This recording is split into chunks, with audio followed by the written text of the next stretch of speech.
My name, pronunciation, a lot of people don't know how to say it. I go by the name of Biseeya. That's my artist name. Government name is Brandon. I go by Brandon for the people that know me personally. Biseeya is, my artist name, my alter ego. I hail from Fresno, California, from the north side to be exact. 9371122. Grew up in Fresno, California my whole life. I was always back and forth between the north side or even Chandler Park on the west over at my grandma's because I went to school at Sunset Elementary. So I feel like it's a lot that shaped me and molded me. Aside from doing music, I'm a full-time father. Yeah, man, like I said, I enjoy doing music. That's really started out as a hobby, but it became a passion once I finally realized how good I was at it. Okay, so when did it become a passion? I would say it became a passion around 2020, 2021. Well, yeah, 2020, it became a passion when I linked up with my producer, Lord Nico. I would say that's when it became a passion. That's when he started taking it serious. I think him and my dog, Mixed by White, he's an engineer. He's G Herbal's professional engineer now. I think those two kind of definitely helped me craft my sound and find myself as an artist. But definitely, I think like my takeoff breaking point was after I dropped this record called Show and Tell. That one went up a lot. So let me ask you this: why you? What makes you so special as an artist that I should be listening to your music? Why should I hop in someone else's vehicle and request that they play Biseeya? Because I'm straight up, like, I'm different from any other artist in Fresno. I don't sound like anyone in Fresno. Nobody in Fresno sounds like me.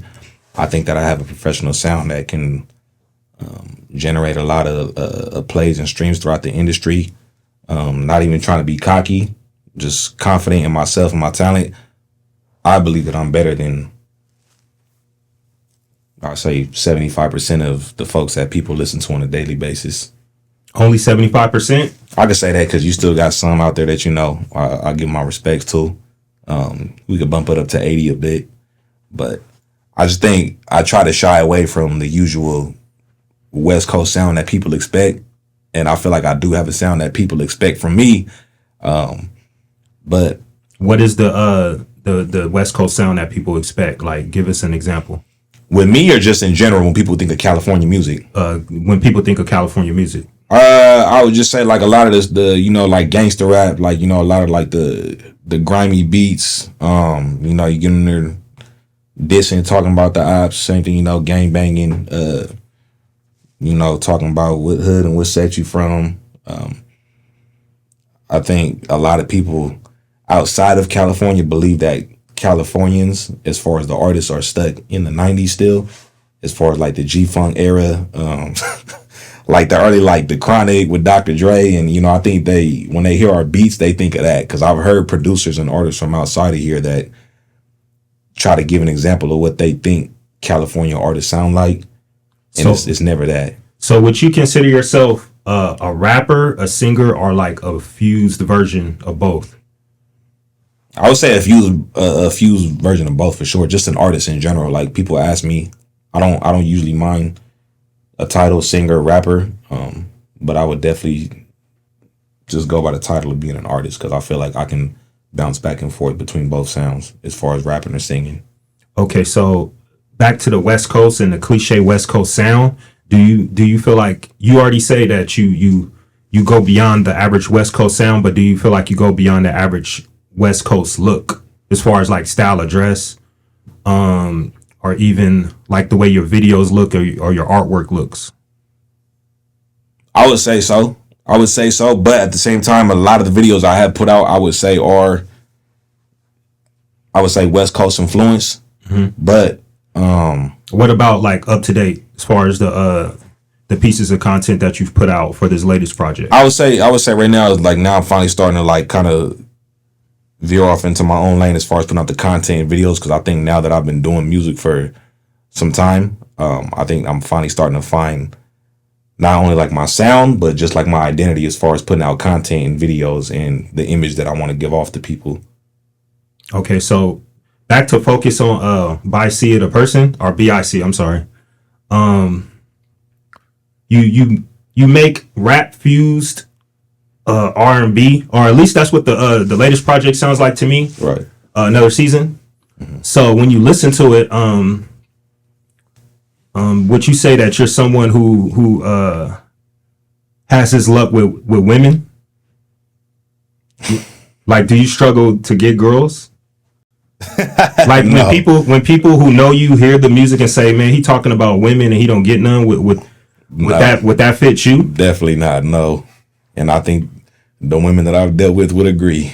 The homies, everybody would agree. The homegirls, everyone would agree. No, I don't struggle at all with getting women. That is just like because I can't remember the lyric that you said on the album, but you said it's just gonna happen. Like you don't have to chase. After, right. after the thrills, Yeah. it's just I have my phone. Yeah. I forgot the lyric right off the top of my head, but most definitely. So when someone hears that, they can vouch for it. They be like, "Yeah, Brandon, yeah, that sounds about right." for sure. Okay, so that's important when you talking that kind of shit. Like people who know you or know of you have to be able to say, "You know what? I could see that." And that's why, like I said, back to when I'm talking about the general West Coast stuff, like, we all know it, and it's just like I feel like you saved yourself from a lot of clownery and foolishness, when you out here on songs talking about, I guess we'll say, deceasing folks and, stuff like that. And it's just like, people forget that there's people that know you in real life. Yeah, like, and I'm not saying every, because there's a lot of guys I know that make music that really do what they rap. But it's also a lot that I know that don't do what they rap. And like I said, I'm not going to name anyone in general because it's too many to name. But that's always been my biggest thing is, with making music, just the different artists that I listened to growing up that influenced me. One thing I always told myself I would never do is, hop on a mic and lie, about my identity, and I'm very open about my identity. I don't shy away from that. I don't glorify the gangbang and stuff, this and that, because that's not me. I'm not a gang member. But, definitely I try to shed more of a positive light because, like I said, a lot of music, and I listen to, when I'm in the gym, I'm riding the car, I listen to, like, I'm not going to sit here and be like, it's trash because it's not, like, we from here. So we, like off the top, automatically, we love that sound because it's us, it's California, it's the West Coast. But at the same time, I know the difference between what's entertainment and what's real life. And I felt like me, the biggest thing is, I know how to incorporate both of those together, my real life and also keeping the fans entertained as well. Okay, nice. Okay, what type of creative are you? Are you motion motivated, musically motivated, or a balance of both? Definitely a balance of both because there's times where I've been very unmotivated for a substantial amount of time, a long time. And sometimes I can hear music. A lot of what I would do is I would listen to other people's music, other artists that I like, or maybe even other artists from the city. And sometimes I would just be like, nah, like it's not really doing it for me. Like I'm just not feeling it. So sometimes, you have to, I would take a break from doing that and just go live my life, And not even that I'm trying to look for something to go through because I know wherever I go in life, like I'm going to have a journey that's going to take me through some things. And then, I might just be sitting around one day and something might just turn on. I'm like, I feel motivated. Like, let me hit my producer, engineer. Like, I want to record. I want to talk about something. But definitely, the thing that motivates me the most, I would definitely say, is just like my team around me. My guys, Cyrus, Criado, and Nico, like they definitely motivate me. Like Cyrus is definitely someone I have to keep in the studio around me because he helps me come up with the ideas for certain songs. Okay, so are you one of the people who have to like go out and live a good portion of life in order to get in the studio and really put your best foot forward as far as creatively? Or you can just go into the studio and just pull something out the sky? I definitely think that I have to go and live life a bit because, again, like I get unmotivated very easily. It's a lot of times I don't want to go to the studio. One thing that I've grown out of was writing before I go to the studio. Like a lot of times now, I go in there, listen to a beat, or as my producer's making a beat, I kind of just go with that and try to become one with the sound and just come up with a melody in my head that I think would sound good on the beat or even in the beat, Like I know someone that did that a lot was Timbaland, like he would beatbox on a lot of his beats and incorporate that and turn that into a part of the beat. So I try to do that, but definitely I would more so say like I might have to go out and live life for a little bit, and that could be days, weeks, Because just sometimes like you're not always feeling it. You ever go on like a fly vacation and come back with like 3 song ideas? Not yet, but this summer I will be. This summer I will be for sure. We going to Portugal this summer, so definitely. Oh, nice. Yeah. Okay, so yeah, you should write an album out there then. You could write a tape out there. That's not a bad idea. That's definitely not a bad idea. On the flight there, the flight back. Right now, we definitely got some songs already that like we have ideas for content to out there. Like I've already ordered like outfits and stuff. Like because I'm also like I like to be really big into fashion, even though I'm dressed down right now. But definitely when it comes to the music, I like to incorporate fashion, which is it's a part of hip hop and music. It's always been the fashion and music has always been one with each other. Mm-hmm. Okay, so. Your latest offering is entitled Another Season. What did you work on in the off season to prepare and assure you top performance? Also, who did you decide to work along with besides your longtime collaborator, Lord Nico? So before this, it kind of just came into an idea that people always told me, like my sound with the music sound like summertime because a lot of it was, like the West Coast R&B, like the Kalen For Real, Blast, Bino. That kind of vibe. What really like motivated me to start with that was I got tired of just sitting around and like waiting for songs to get mixed, that were taking forever, waiting on features to come through.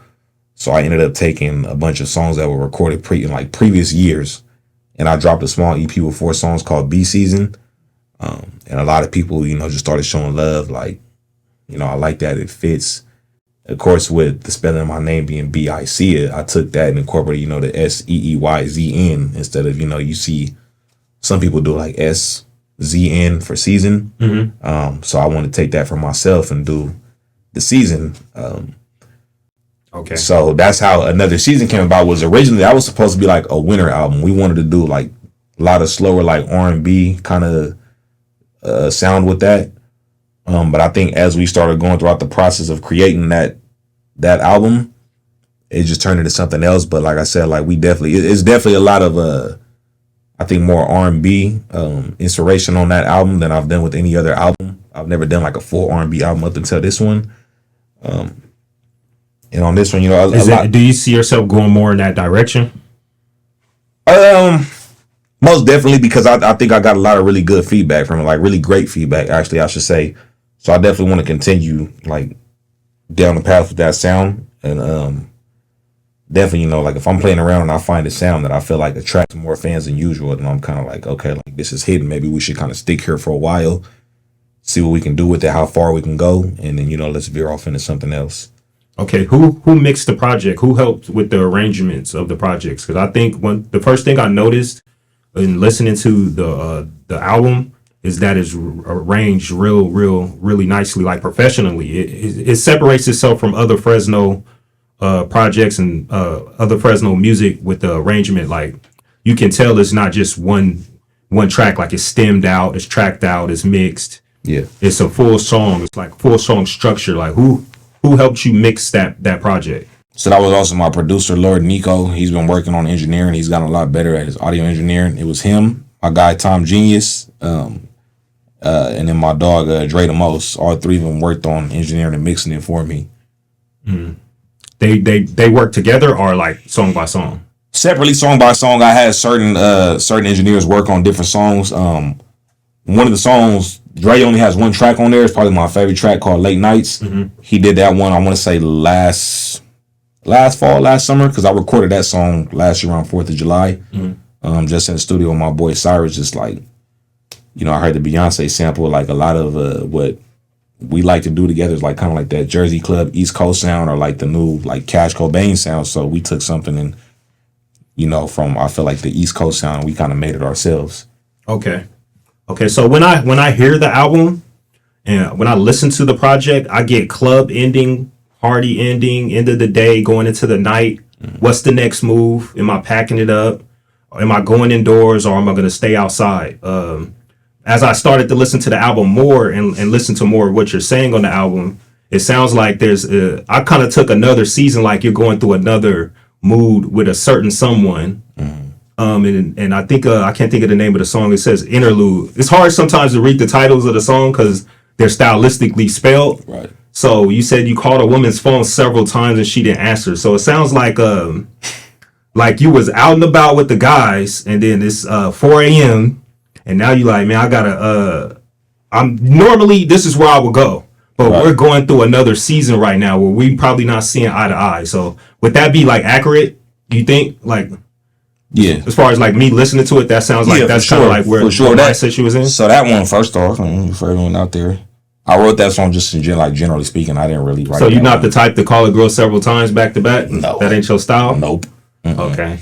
I've done it before. I'm not gonna say I haven't done it before, but I've done it. It's got to be a certain status of woman, like yeah, for sure. Like it's got to be somebody I've been dealing with, for a while. Like I've caught feelings for. Like if I know we serious, then yeah, like I said, I'm not gonna. And you feel like she playing, like she can see she see you calling. Yeah, for sure. But that one, I wrote that more in generally just relatable for like some of the fellas that might be listening to, or just to more so emphasize. Yeah, just in general, just for the crowd. Like I said, like one thing about my music, I try to stay versatile, and I'm not gonna say I try to fit for everyone's sound because I don't. But if it's something I feel like I like and I want to do, then I'm like definitely I feel like okay, the general public, they'll like this, they'll mess with this, and I feel like that was one of the songs I wanted, and that was also just a different sound I wanted to test out. And I think just with that song, I got inspired by listening to like a lot of Leon Thomas at the time. Mm-hmm. But the song has like a Kanye West sample on it. But definitely that's just part of me trying to, show off my versatility as far as my artistry. Kind of like some vulnerability. Right, yeah. Like I said, because every song, like I feel like a lot of songs, like I have different sounds on all of them, but definitely just to kind of show off like my skill set and show people, I can do other than what they already expect of me. Were all these songs made in the same vein? Like, were you creating this music to be on one project? Yeah. The only ones, like I said, there was only one that I didn't really expect to put on the project that I wanted to drop as a single was Late Nights. But I feel like because of where I was already going with the project when I made it, it already just kind of like hit with everything else on there, and then putting like where I put it at on there, it was kind of like, you got something kind of like turned up on there, but it still fits with, the theme of what's going on. Okay, so to market this project, you have a listening party coming up, and was the listening party for this project? So the listening party is actually going to be for the following project I'm dropping right now, which is the third one called Favorite Season. Okay. Because it's summertime, which is another installment of the seasons. Okay, right. So a different season. Okay, that'll be taking place within a week from now. It's advertised as an invite-only black tie event at a famous Fresno wine lounge called Eden. Describe the type of character and personality traits of the women that you expect to see at this formal gathering. Fine. They gotta be fine. They gotta be bad. They gotta be. It can't be like the homegirl who's not so easy on the eyes. Nope. No. Y'all know who y'all is. So you think it's somebody that be fly when you show up. That goes for the fellas and the females. Nah, I'm just kidding. No, yeah, that's mainly for my people, but it's also a couple people I'm not gonna say like I'm super close with, but just folks that I've noticed over time have always been showing like genuine love since like the beginning of me making music. Again, shout out to my guy Alex Vardanian, that's the owner over at Eden. And my boy Mike, he's runs the spot, he's the manager over there. So, they're allowing us to use the spot for the night, which is also going to be on my birthday. Originally, I wanted to do the event on Labor Day, but, right here with the homegirl, Gabby, she suggested that's not going to be a very smart idea with people. Labor Day or Memorial Day? Memorial Day, yeah, my fault. I'm getting the days mixed up. People go out of town that weekend and stuff, go to Vegas. So I figured, let me do it on my birthday weekend because now y'all got to show up. It's my birthday. Why would you not show up on my birthday? Facts. And yes, you do have to come fly. It's a black tie event, not all black. Do not show up thinking you got to wear all black ties. Some of you guys need to read, man. It's fundamental.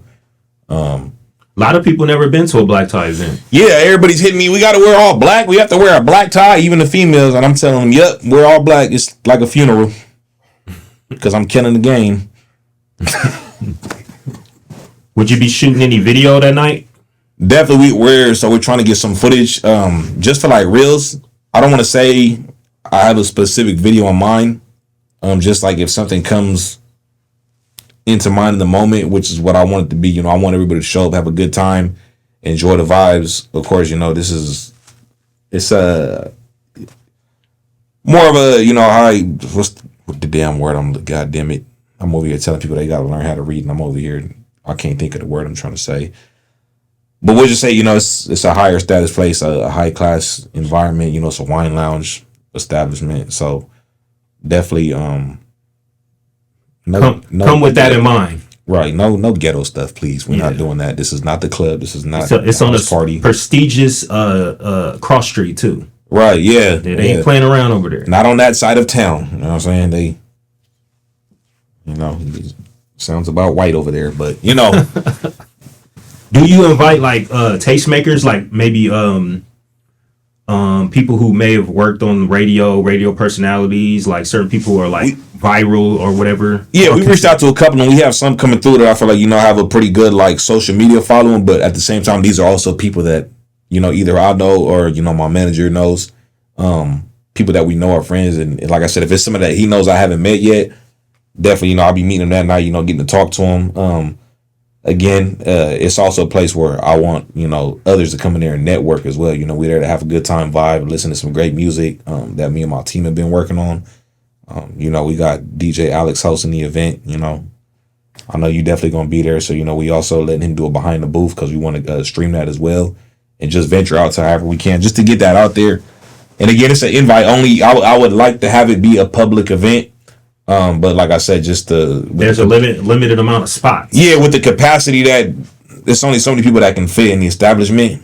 But eventually, you know, the goal is, you know, I want to make this a regular occasion now, just to start doing, you know, listening parties for, you know, my music is something I've always wanted to do, and it's also just a part of me learning how to get out there more, put myself out there, because, you know, I'll do some marketing. Right? Yeah, I was always the type, like, my marketing was just dropping it, post it on a story, send it to everybody DMs, and that was it. You know, You never really thought you ever worked the song? Yeah, I always. Do you understand the concept of like working a song? Yeah, for sure. Now I do. Before I didn't. That was always my problem was, you know, I didn't think that I had to put out any content because that was just me being young and ignorant, thinking like, you know, oh, people gonna mess with this because they like this song. But, you know, not knowing like, well, that was that song. You know, you still have to get them to like this song, and that was also without me putting out any content as far as like reels or TikToks. People always told me to do it. I always looked at it as like, I'm not going to get on TikTok because I thought, you know, you had to get on there dancing and doing stuff that to me, I thought was corny. You just really just repurpose whatever you post on Instagram. Right. You could post the same exact piece of content on TikTok. Yeah, and it's also, I'm not going to lie, and a lot of it was just like stage fright, like being afraid of being judged. But I think now over the years, like I've kind of grown out of that. And I've definitely come to a point where now it's like, you know, I don't care because at the end of the day, regardless, not everyone is going to like what you put out. I was going to ask you about a song as far as like working it. It's an older song.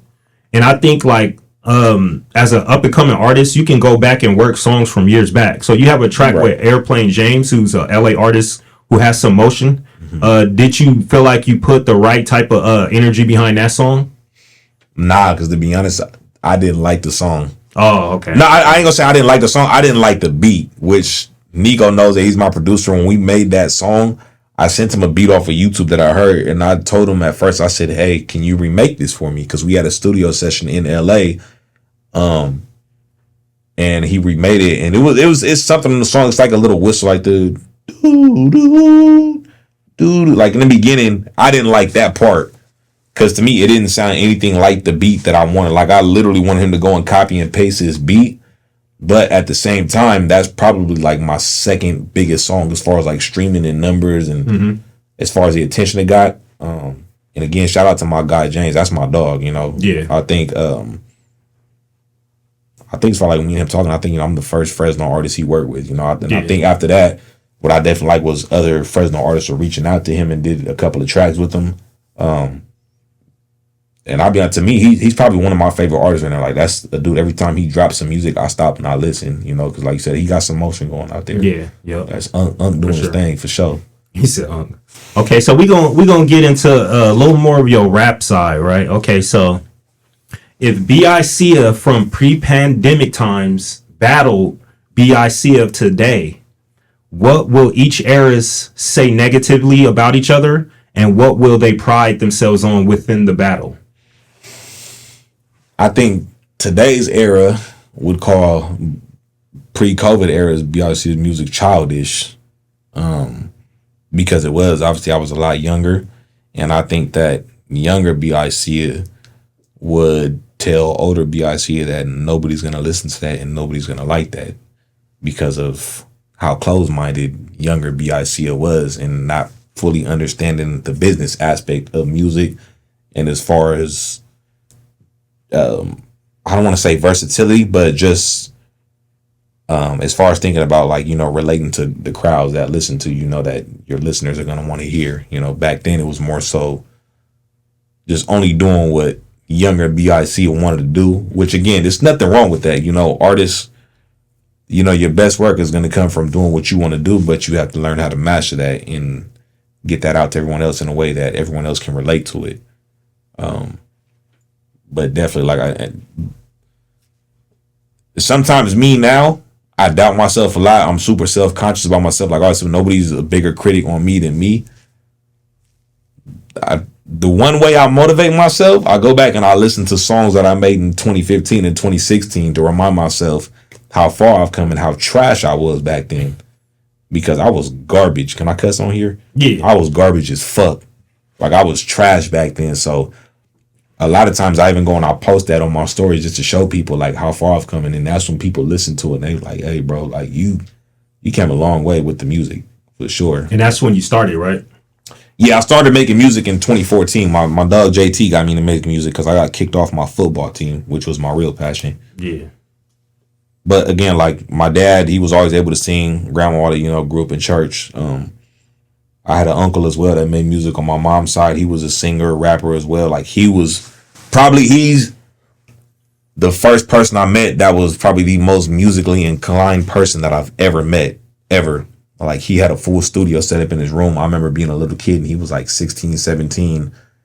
And he would be in his room rapping because he thought he was Eminem because this was like early 2000s. Mm-hmm. And he looked like him. But, now he has a son that, I've worked with, my younger cousin, Matt. We've done a song together. I had him on one of my previous projects on Summer Nights. Mm-hmm. Him and my cameraman Cannon. So definitely like that's when I try to reach out and like try to help with other artists because for some reason a lot of artists feel like I'm bigger than what I actually am. Just in Fresno, I feel like. Is that just the way you feel like the way you package your music? Yeah, most definitely. Or is it the lifestyle or both? Do they see back to the lifestyle thing? I think it's the way I package my music because the thing is I feel like my lifestyle is still very regular. Like, I have a 9 to 5 job, a little 8:30 to 5 job. Like, so again, that comes back to me saying like, I'm not trying to be somebody I'm not. But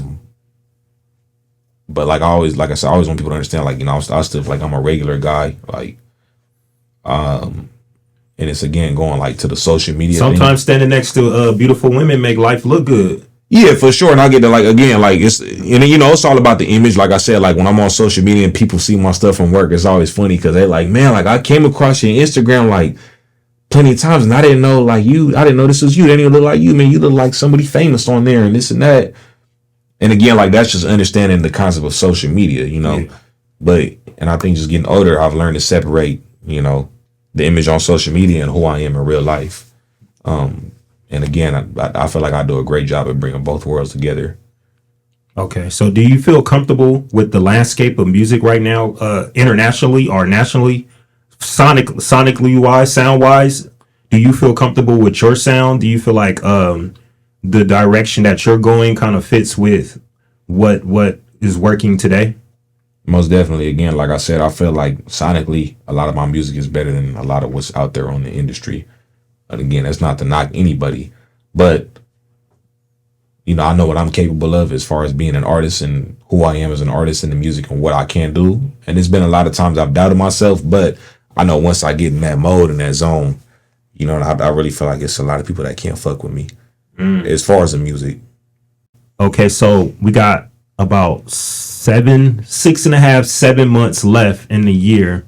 Without giving up too many details, what are your plans to close out the next half or so of this year of 2026? So like I said, I don't want to give out too much details. Definitely, this project I'm putting out definitely is going to be the last of the year. Favorite season, and just because summertime is everyone's favorite season, and I feel like just musically when I create, that's like when I thrive the most, when I'm in my peak. But I definitely have plans to put out another project. Past that, I don't know when. Just because I feel like I've already dropped. I feel like I've been dropping more consistently than usual. Might drop a single in between there, but I definitely have plans for another project and to do more shows coming up as well. Like I was telling my manager, like the goal is right now too, like if we can on Instagram, like hit 10K followers before the year is up. Like I think that's definitely a big thing. I don't care what anybody says. Like having 10,000 followers on Instagram, that's big. Because that's 10,000 people that's a base. Right, like they're there for you. Like they're there listening to music to see what you got going on in life. How you move about everyday life. So that's definitely a goal of mine for this year before 2026 is up, moving into 27. Girl, I'm staring at my phone. Come get what I want. Why you playing around my phone? Come and give me what I need. Oh, it's been way too long. You know what I want. Girl, you know how I feel. Need you right here next to me. Yeah, I'm embarrassed by this bitch. Took a day away. I feel like favorite bitch I did. Now I'm having